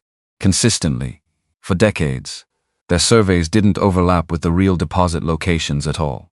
They'd had Calloway's documentation, parts of it at least obtained through the Northwest mining legal proceedings in 1968. But they'd read the coordinates literally. They'd sent survey teams to coordinates that were real numbers pointing at empty hillside, because the real hillside was somewhere else entirely. Beverly had the presentation prepared. Frank Aldridge would testify in person. Calloway's video would be submitted as evidence, a statement prepared in anticipation of exactly this kind of proceedings, by a man who'd understood that someday someone would need him to speak clearly on his own behalf. The night before the claim hearing, Claire went up to the east slope, not to look at the deposits. She knew where they were. She documented them with Frank Aldridge, walked the whole area twice, understood what the rock was doing and why. She went up to stand there. It was dusk. The light was doing the thing it did out here, going sideways, turning everything amber and precise, making shadows longer than the objects that cast them. She stood on the slope with her hands in her pockets and looked at the ground under her feet. 50 years. The silver had been here for longer than that, for geological time, sitting in the granite, doing nothing but being what it was, waiting for nothing, because rock doesn't wait. Calloway had found it, had understood what it was, had made a decision about it that cost him everything he'd been given by birth. And then he'd come back to this hillside and built a system to preserve what he'd found and sat in front of a camera and said, "I'm trusting you now." She crouched down, picked up a piece of quartz from the surface. The metallic luster was visible even in the fading light just there, in the grain, unmistakable once you knew to look. She turned it over in her palm. Her father's voice from a job site when she was 12, you can always tell the real thing. It doesn't perform. It just is what it is. She put the quartz in her jacket pocket. She walked back down the slope in the last of the light. The hearing was tomorrow. She was ready, not ready in the sense of having no fear. She had some. The controlled kind, the kind that keeps you precise rather than the kind that makes you sloppy. Ready in the sense of having done everything she could do. Ready in the sense of knowing her position was sound and her documentation was solid, and the man who'd built this case over 30 years of his life had been thorough enough that the case could stand on its own. She was ready in the sense that Calloway had been ready when he put the tapes in the metal container and sealed it and trusted the rest to time. You do what you can. You build it right. You let it go and trust that someone will be there when the time comes. The claim hearing was held in the county courthouse, the same building where Judge Whitmer had dismissed Garrett's motion 3 weeks earlier. Different courtroom, different judge. Judge Patricia Strand had a reputation Beverly had described in 2 words: thorough and impatient. Heritage had 4 attorneys. Beverly had brought Frank Aldridge and a stack of documentation organized into tabbed binders that she'd been building since September. And she had the video. Heritage's lead attorney went first. The argument was constructed and professional. Historical corporate interests. Successor rights from Northwest Mining's 1968 position. The documentation had been obtained through legitimate legal proceedings, and thus constituted corporate property. It sounded convincing until you looked at the specifics, which Judge Strand did. "Counsel," she said when Heritage's attorney had finished, "your client's surveys of the adjacent parcels, filed in support of their existing permit applications, cover the Calloway Ridge terrain." "They do, Your Honor. And those surveys are based on the documentation obtained in 1968? "Partially, yes." Judge Strand looked at a page in front of her. "Your client's surveys show mineral deposits in the northwest quadrant of the ridge. Miss Hartwell's filing and the independent geological assessment attached identifies deposits in the east slope. She looked up. Can you explain that discrepancy? Heritage's attorney paused. We believe there may have been. I'm not asking what you believe. I'm asking whether you can explain why your client's surveys and the independent assessment are looking at different parts of the same ridge. Another pause. Shorter but heavier. We would need time to review. You've had 50 years. Judge Strand looked at Beverly. Counsel. Beverly stood.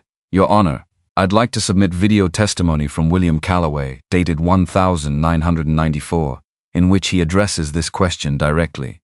The screen in the courtroom brought in for the occasion. A wheeled cart, slightly wobbly, showed Calloway's face. The room went quiet in a specific way. The way a room goes quiet when something real has entered it. He explained the coordinate system. Calmly, precisely. He explained why he designed it that way, so that the documentation could only be fully read by someone with direct knowledge of the terrain. He explained what the east slope contained and why it mattered. And then he said, the people who've been looking for this have been looking at the coordinates as if they were a destination. They're not. They're a direction. The destination is what you see when you're standing there. Judge Strand watched the entire submission without interrupting. When it ended, she wrote something on the notepad in front of her. Then she looked at Heritage's attorneys. Your client's geological surveys are based on a literal reading of coordinates that the creator of those coordinates designed to be misread by anyone without direct knowledge of the property. Heritage's lead attorney had the expression of someone doing rapid calculations. Your Honor, we would argue that the documentation was obtained in a legal proceeding, and therefore, you obtained incomplete documentation and interpreted it incorrectly for 5 decades. Judge Strand set down her pen. That's not a legal claim. That's a mistake. She looked at her notes. Mining claim 31C, East Slope, Calloway Ridge, filed by Claire Hartwell, supported by independent geological assessment and primary video testimony from the original surveyor. She looked up. Claim approved and recorded. Heritage Mining's preemptive objection is dismissed. If Heritage wishes to file new survey-based claims on areas not covered by this filing, they may do so through standard procedure. She gathered her papers. We're adjourned. Heritage's attorneys were already conferring in low voices before the gavel came down. Beverly turned to Claire. She didn't say anything. She put one hand briefly on Claire's forearm. Then she started packing up her files, which was exactly the right response, because the work wasn't finished. It was just begun in the right direction. Claire sat for a moment after Beverly moved away. The courtroom was clearing Heritage's team in a tight cluster. Frank Aldridge talking to Beverly, the court reporter packing up her equipment. She looked at the screen, now dark where Calloway's face had been. She thought about what it had cost him. The family business, the inheritance, the decade he'd spent on that ridge in a cabin without utilities, mapping and documenting and building something he'd never see used. She thought about what it cost to believe in something past the point of easy believing. She reached into her jacket pocket.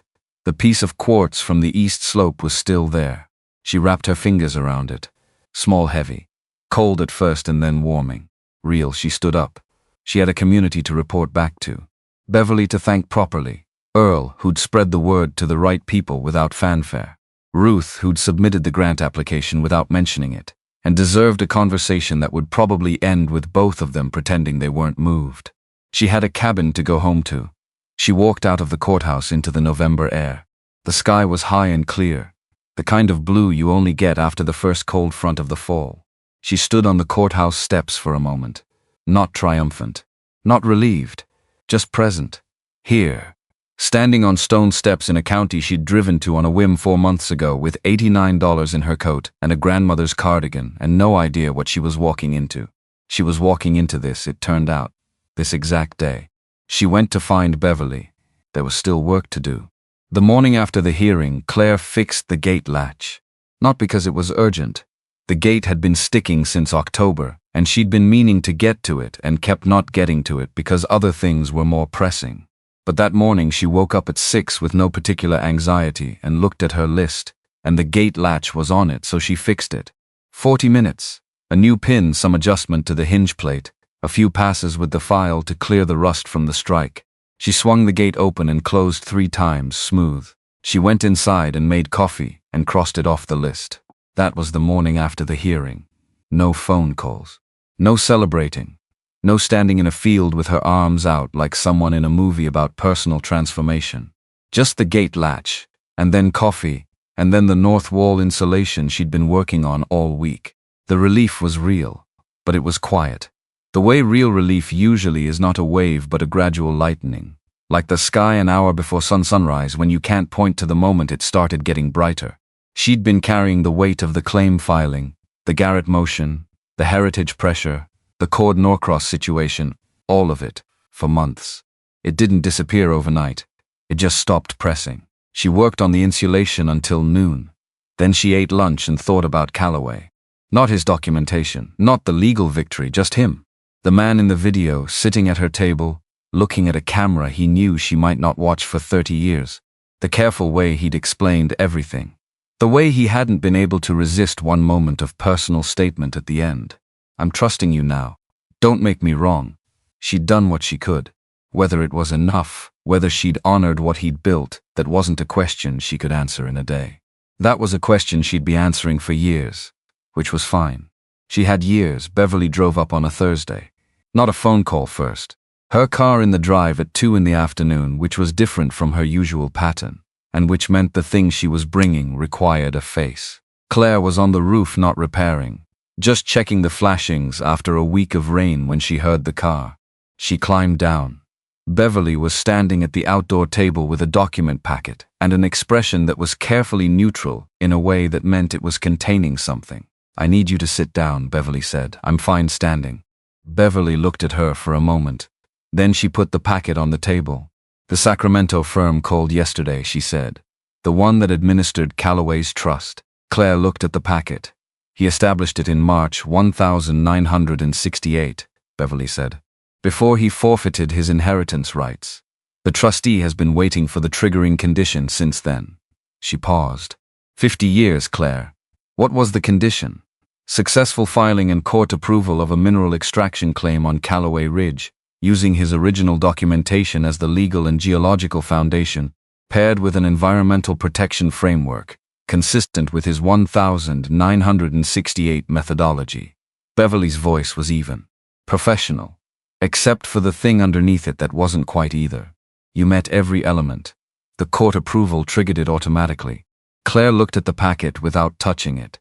She was doing the thing she did when something large needed to land, holding very still, letting it arrive at its own pace, not rushing toward it or away from it. Calloway had built this in 1968. He'd liquidated his research equipment, his library, a small savings account he'd kept separate from the family business, and put it into a trust with a condition so specific that it required a particular kind of person to meet it, not just someone who filed a claim. Someone who filed the right kind of claim, with the right methodology in the right spirit. He'd been betting on a stranger. For 50 years. Beverly said the number. Claire stood at her outdoor table in the November air and listened to the number and did not react immediately, which Beverly had learned by now to read as processing rather than shock. It wasn't a fortune. It wasn't $3 million. It was smaller than that, and more real, the accumulated value of one man's careful, conservative investment of everything he'd been willing to part with, grown quietly over 5 decades into something substantial. Something that changed what was possible. He planned for this, Claire said. He planned for someone like you to exist, Beverly said. He didn't know when. Claire picked up the packet, turned it over, put it back down. What do I do with it, she said. Not to Beverly, more to the table, more to the packet, more to the general direction of a dead man, who had apparently thought about this more carefully than she had. Beverly understood the question wasn't legal. She was quiet for a moment. That's yours to figure out, she said. Sleep on it. How long did you sleep on it before you drove up here? Beverly almost smiled. I may have drafted 3 different cooperative structure proposals last night. Hypothetically. Claire looked at her. Sleep on it, Beverly said again. And this time it was an instruction, not a suggestion. She slept on it for a week. She didn't call Ruth. She didn't call Earl. She needed to think without input first, not because she didn't trust them, but because she'd spent too many years having her thinking interrupted before it finished. By Garrett, who'd mistake the silence of processing for the silence of indecision, and fill it with his own conclusions. By the habit of performing certainty before she had it, because uncertainty had been treated as weakness for so long she'd almost started to believe that. So she took the week. She worked on the cabin in the mornings. The winter light was clean and flat. She was re-insulating the north wall, filling gaps she'd found when the first real cold showed her exactly where the drafts were coming from. The physical work gave the other part of her brain room to run without interference. What did Calloway want? Not with the money. The money was the mechanism. What did he want the outcome to be? She read the journal again. Not the sections she'd already memorized. The margins. The places where the handwriting changed pace because he was thinking, not recording. He came back to the same people every time. Not nature in the abstract. Specific families, specific wells, the Alderman farm. The Briggs hardware. The cattle operation 2 miles down the county road, whose water had been coming from the same source for 4 generations. He'd been trying to protect what was already there, not what could be built, what existed. She stood at the north wall with a handful of insulation bat and understood what she was going to do with the money before she'd finished the thought. She called Beverly on Saturday morning. Calloway Ridge Cooperative, she said. The trust funds operating costs for the first 3 years.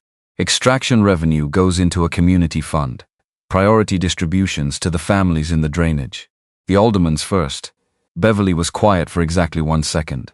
The silence of someone who has 3 draft proposals open on their desk and is selecting the right one. That's going to need significant legal structure, she said. I know it needs a board. Ruth chairs it, I'll ask her. She'll need 3 days to pretend she's thinking about it. Beverly actually laughed at that, real and brief and surprised out of her. Call me Monday, she said. I'll have a structure drafted. And Claire a pause. He would have thought this was reasonable. Calloway, yes, is that high praise? From what I understand of him, Beverly said, it's about as high as it got. Cord Norcross received his restraining order on a Monday. Beverly had filed it the week before, not because it would stop anything at that point, but because it built a paper record of surveillance and property intrusion that would be relevant to any future heritage maneuvers. Standard legal housekeeping. The process server found him at the rental house at the edge of Barlow Flats. Beverly heard the story secondhand from the county clerk, who heard it from the process server, who apparently found the whole thing more memorable than usual. Cord had opened the door in what appeared to be Heritage Mining's corporate polo shirt. Whether he'd forgotten he was wearing it or had simply stopped caring was unclear. He read the restraining order with the expression of someone doing arithmetic. Then he said, to no one in particular, I really thought the maps would be accessible. He was gone by Thursday. The rental house sat empty. Someone had left the porch light on. Beverly told Claire this over the phone, and Claire stood in her kitchen and felt something release that she hadn't fully named until it released. Not the threat of Cord, she'd handled that, but the particular fatigue of knowing someone was watching and having to perform ordinariness in response. That performance was exhausting in a way she hadn't let herself acknowledge while it was happening. His last report to Grayson, Beverly said, was apparently that the document box existed, but he hadn't been able to determine contents. He recommended continued pressure. Did Grayson follow that recommendation? He tried. And then Kay Voss called their board, which was where Heritage's pressure campaign had effectively ended. Not with a legal defeat, though they had that too. With a spreadsheet. Kay Voss's comparative analysis of extraction methodologies, peer-reviewed citations, 3 state environmental agencies already referencing the Calloway framework in new guidance documents. Heritage had discovered they were on the wrong side of a trend.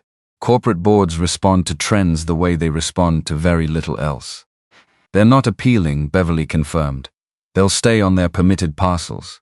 And next quarter their sustainability report will include language about watershed protection methodology that looks remarkably similar to Section 4 of Calloway's 1,968 survey notes. Claire thought about Grayson at her outdoor table. The envelope, the $3 million, the patience of 50 years. He lost, she said. He adapted, Beverly said, which is what they do. But yes, he lost. The first Calloway Ridge Cooperative Board meeting was held in the back room of Earl's hardware store on a Thursday in December. Earl had moved the paint display and set up folding tables in a rough square. 5 people in the room: Ruth, Beverly, Earl, Frank Aldridge, and Claire. Kay Voss on speakerphone from Sacramento, the connection slightly crackly but clear enough. Ruth chaired it. This had taken exactly 2.5 days of pretending to think about it, during which she had apparently already drafted an agenda and pre-read Beverly's 3 cooperative structure proposals. She arrived with a folder. She started on time. She moved through the agenda with the efficiency of someone who understands that a meeting is a tool, not an event. They covered the trust structure in 20 minutes, the cooperative bylaws in 30.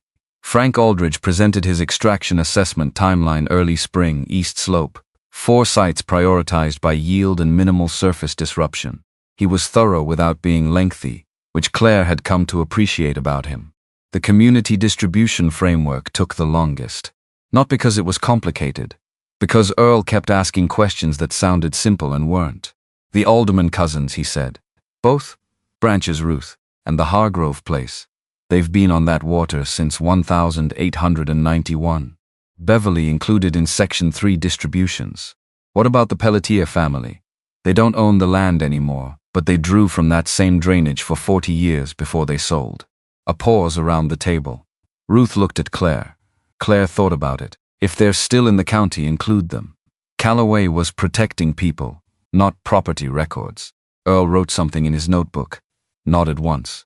Ruth moved to the next item. At the end, when the formal business was done and people were putting on jackets, Earl stayed to help Claire stack the folding tables. They worked in the comfortable quiet she'd come to associate with him.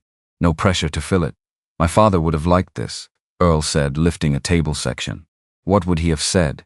Earl actually thought about it. The real kind of thinking, not the reflexive kind.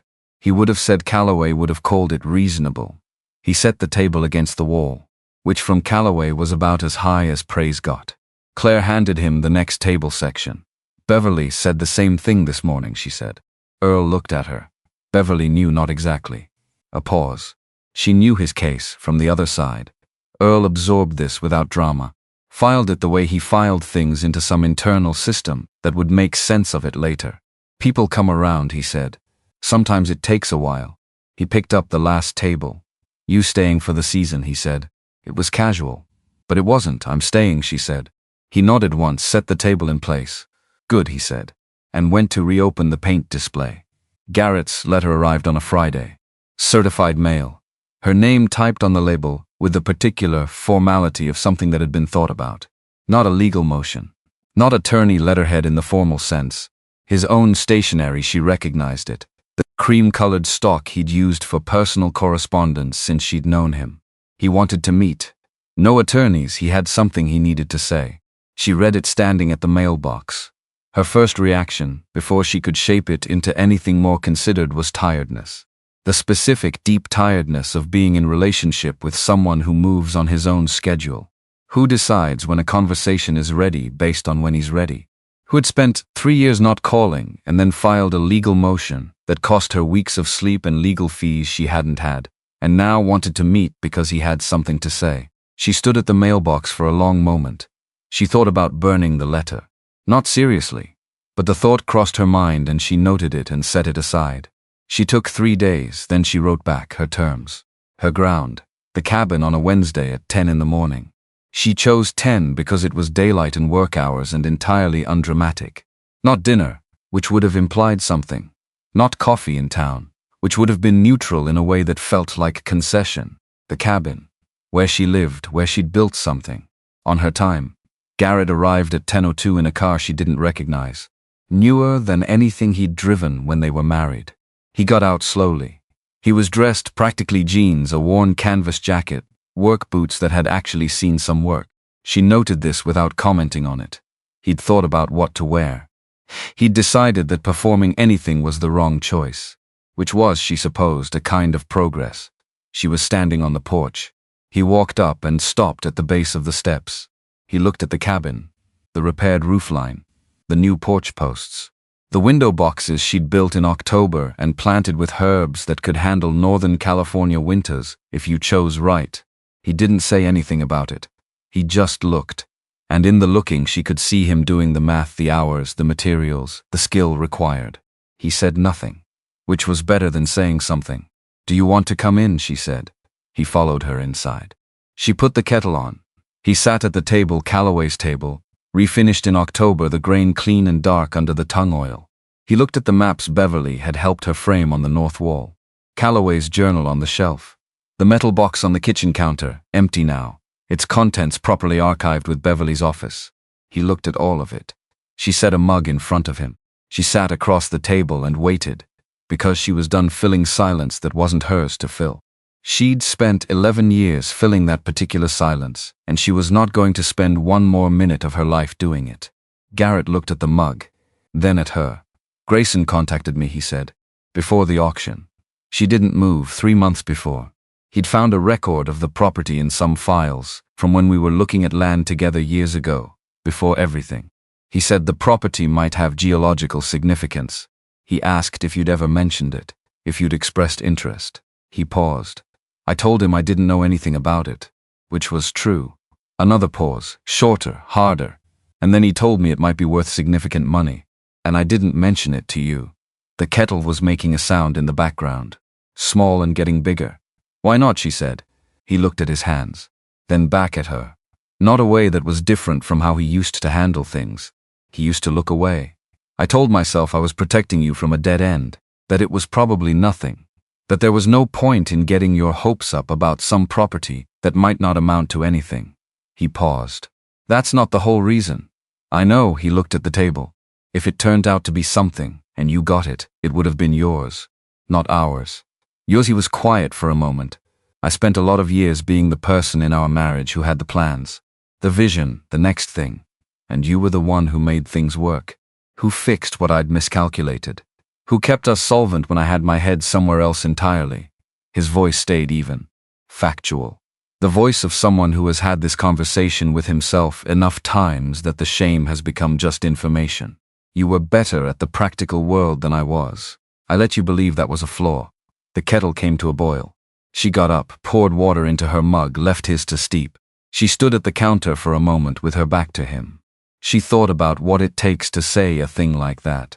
Not the saying of it that was the easy part, comparatively. The arriving at it.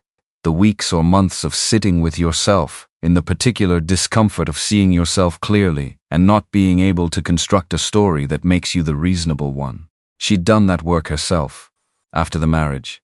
Before the cabin. The long, unglamorous process of understanding her own part in 11 years of diminishment. How she'd participated in her own disappearing. How staying quiet had felt like keeping the peace but had actually been handing over ground she was never going to get back. She understood the work he was describing.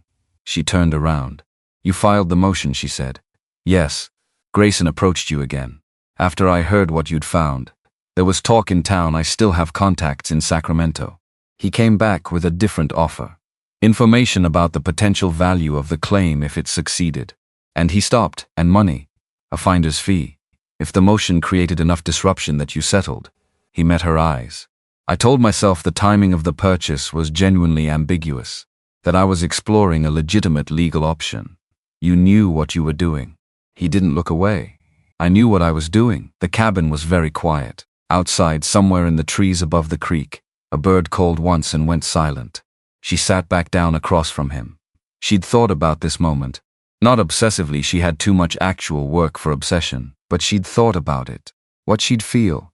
What she'd say. Whether there was anything left to say that wasn't just covering the same ground that had already been covered in lawyers' offices and certified letters and 3 years of silence. What she hadn't expected was this. The simple recognition that he was telling the truth. Not a reframed truth. Not a version constructed to make him sympathetic. Just what happened, stated plainly, with the parts that reflected badly on him included rather than edited. She didn't know what had changed in him. She didn't need to. That was his work, not hers. She'd been carrying his explanations for 11 years, and she was not picking that back up. But she could see the truth when it was sitting across Toltable. I'm not going to tell you it's fine, she said. It's not fine. You filed a motion designed to destabilize my ownership of the only thing I had left after our marriage. You did it with Grayson's money. You knew what that would cost me. Garrett didn't say anything. And I'm also not going to carry it, she said. Forgiving you isn't pretending this didn't happen. But I'm not letting what you chose follow me into whatever comes next. He looked at her for a long moment. That's more than I expected, he said. It's what's true. He nodded. The nod of someone receiving something precisely. Not inflating it, not deflecting it. He picked up his mug. Drank, set it down. He looked at the north wall. At Calloway's maps. Who was he said. She thought about how to answer that. A man who understood that what you choose not to do matters as much as what you do, she said. He had something valuable and he decided how it would be used. Cost him everything he'd been given. And he hid it. He preserved it. For whoever came next. Garrett looked at the maps for another moment. Then he stood up. Picked up his jacket from the back of the chair. He looked at the room one more time. Not performing anything. Just looking. It really is a home, he said. She didn't smile. But she felt the truth of it. I know, she said, I built it. He left. She sat at the table after she heard his car go down the drive. She didn't feel relief, not exactly. It was more like a door closing that had been left open for a long time. Not slammed, just shut. Quietly. By someone who'd finally decided they were done going in and out. She looked at the north wall. The maps were exactly what they were. Survey lines, elevation marks, notations in Calloway's handwriting. A dead man's careful record of a hillside that had been waiting for someone to read it correctly. She'd read it correctly. She stood up. She took her jacket from the hook by the door. She went outside. The December air was cold and direct. The good kind, the kind that means the sky is clear and the light will be good later. She walked around the side of the cabin and up the slope toward the tree line, following the path she'd worn into the ground over 4 months of daily walking. At the edge of the trees, she stopped. She could see the east slope from here. The section Frank Aldridge had flagged in his assessment, where the quartz veins broke the surface in the particular angle that meant something below. She'd been walking past it for weeks before she understood what she was walking past. That felt important somehow, the thing being there the whole time. The knowing arriving on its own schedule, not hers. She reached into her jacket pocket, the piece of quartz she'd picked up the night before the hearing was still there. She'd been carrying it since then without thinking about it. Not as a talisman, just as a thing her hand had found and held on to. She took it out, turned it over. The metallic luster was visible even in the flat winter light. Just there, unperforming. What it was. Her father's voice from a job site when she was 12, when she'd asked him how he knew which wood was good. You can always tell the real thing. It doesn't try to be anything. It just is what it is. She put the quartz back in her pocket. She went back down the slope. She had work to do. The trust fund signing was held at Beverly's office on a Tuesday. The Sacramento firm sent a representative, a young woman named Patricia, who had clearly been briefed extensively and was containing her excitement about the historical significance of the occasion, with only partial success. Beverly caught Claire's eye across the table at one point, the smallest possible raise of an eyebrow. Claire looked back at the documents. The signing took 40 minutes. Patricia explained each document carefully, which was her job and she did it well, and Beverly acknowledged each explanation with the patience of someone who had been doing this for 30 years and understood that patience was also part of the job.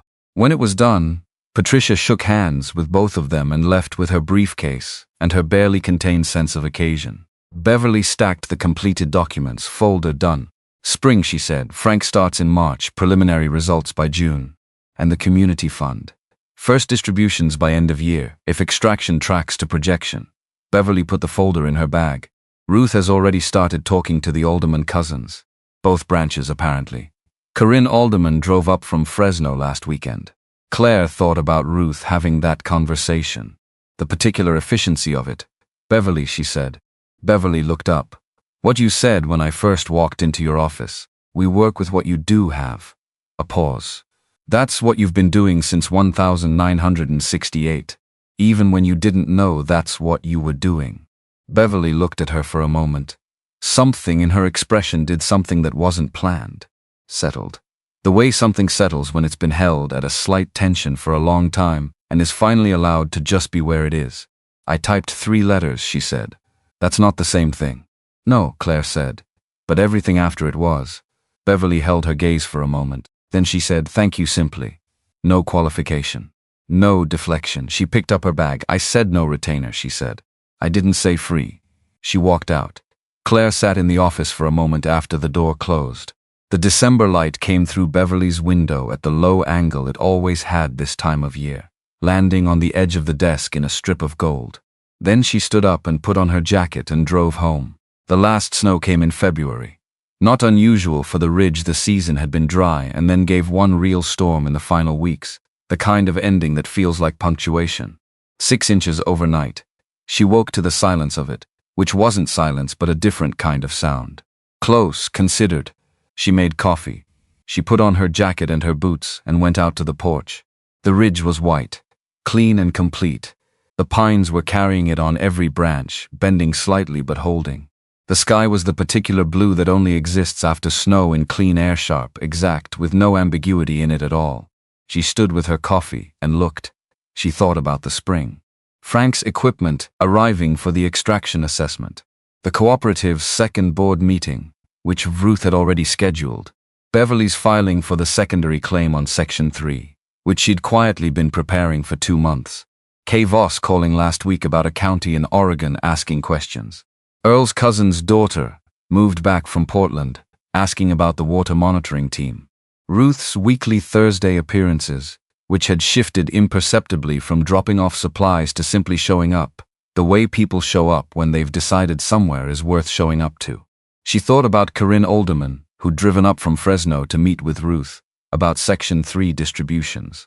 Who'd stood in Ruth's kitchen and looked at the maps and said almost nothing for a long time, and then said, "My grandfather sold this for $400.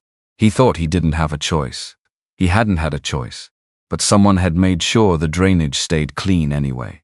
For 50 years without being asked, without recognition, without knowing whether it would ever matter to anyone, a dead man had kept the water clean by hiding his knowledge somewhere it couldn't be corrupted."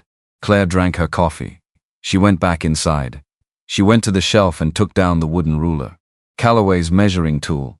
She'd left it there since the first week, hadn't moved it to a drawer, hadn't used it for measuring, hadn't made it into anything more than what it was.